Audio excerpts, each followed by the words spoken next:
Halo teman-teman, di video kali ini aku bakal mengajak kalian mau react nih. Tapi sebelumnya aku baru baca nih di kolom komentar katanya di Indonesia cari sesuap nasi pun masih susah katanya.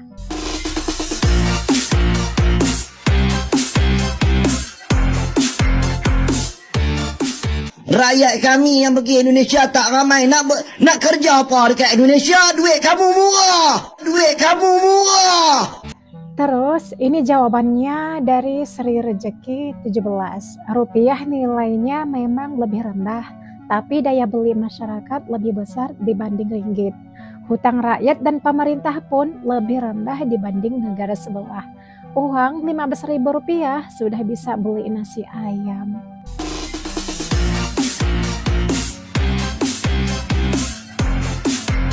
Iya betul sih, Rp15.000 udah bisa beli nasi plus lauk pauknya, betul?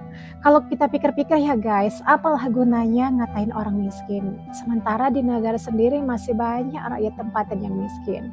Apa untungnya coba? Orang Indonesia dan Malaysia itu 11-12, ada yang miskin, ada yang kaya.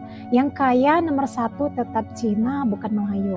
Yang ngatain orang miskin itu Melayu bukan Cina. Ada nggak orang Cina Malaysia menghina orang Indonesia miskin? Ada nggak? Yang sering kita lihat di media sosial suku yang selalu menghina orang miskin. Bener nggak?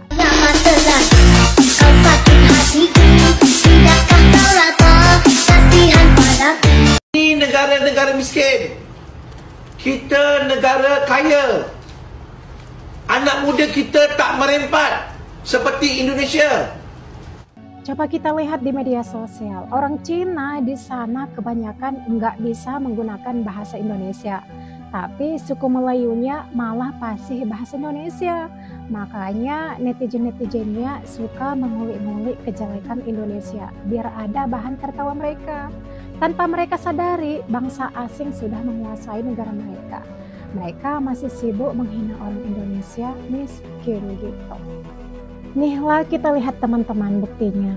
Di negara tetangga kita ini masih ada rupanya rakyat yang meninggoy karena kelaparan. Tapi aku salut sama pemerintahnya nih. Mereka meneteskan air mata menceritakan ini di depan publik. Pemerintah Indonesia ada nggak yang seperti ini? Ini kita lihat videonya.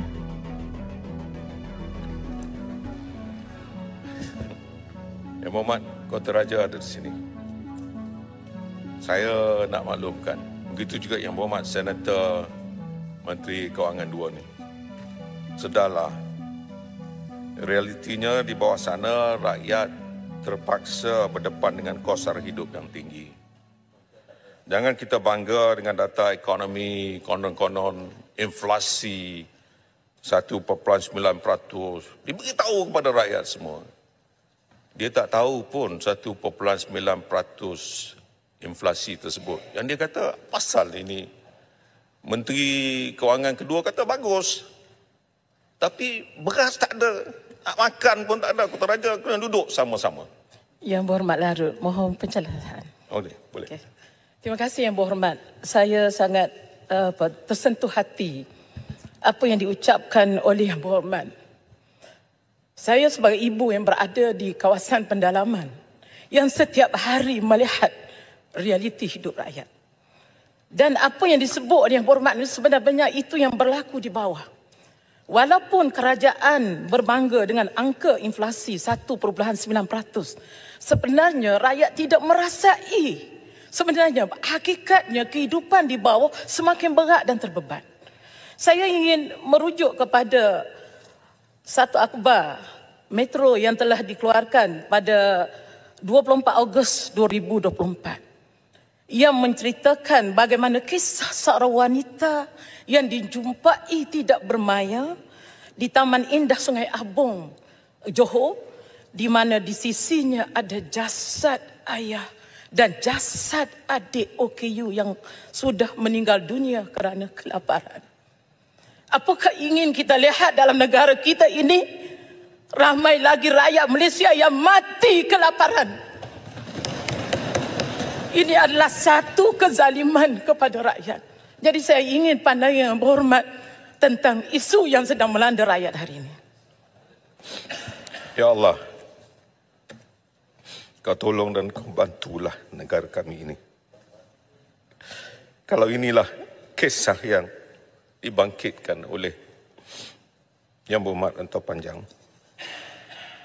kalau inilah realiti yang berlaku di bawah sana, apakah ini merupakan musibah yang dilanda negara? Apakah negara ini sudah tiada barakah lagi? Kalau inilah tiada gunanya data inflasi, apa saja data ekonomi dibangkitkan. Tolonglah, bantulah. Kami hanya mahu menyuarakan rintihan rakyat. Bagilah apa saja bantuan kepada rakyat. Kami sokong. Bagilah yang sebaik mungkin. Jangan dizalimi rakyat di bawah sana. Tak payahlah kita bangga dengan angka-angka yang langsung tidak menyantuni rakyat. Bantulah secara adil. Jangan kita kira apa bangsa sekalipun. Jangan kita kira apa agama sekalipun. Bahkan penyokong ataupun pembangkang. Oke, inilah kita lihat videonya guys. Ini asli berasal dari negara mereka. Ini membuktikan bahwasanya di negara mereka ternyata masih ada orang yang meninggoy karena kelaparan. Jadi ini nggak bisa ditutup-tutupi guys. Makanya nggak baik menghina negara orang miskin.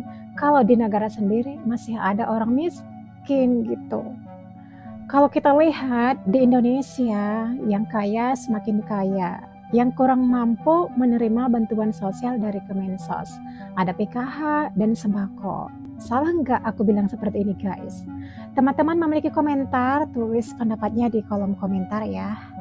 Malaysia dan Indonesia itu 11-12, negara bertetanggaan lagi, ya enggak? Indonesia selalu dikatain dan dihina oleh warga Malaysia yang fanatis. Lalu ada yang menghina rupiah, menghina tenaga kerja Indonesia, TKI. Katanya kalau rupiah tidak ada nilainya, katanya TKI hanya pembantu. Jika bicara rupiah ya mungkin kursnya lebih rendah. Tapi ekonomi Indonesia berkembang lebih cepat, lebih stabil, lebih kuat. Sementara ringgit silahkan lihat sendiri grafiknya. Jadi kalau mau menghina, coba pikir dulu. Ringgit Malaysia tidak laku di Thailand? Kenapa tu? Jom saya kongsi. Saya baru terbaca di Cosmos bahawa pada 9 Oktober, kecoh di media sosial yang mana ringgit Malaysia tidak laku di negara jiran.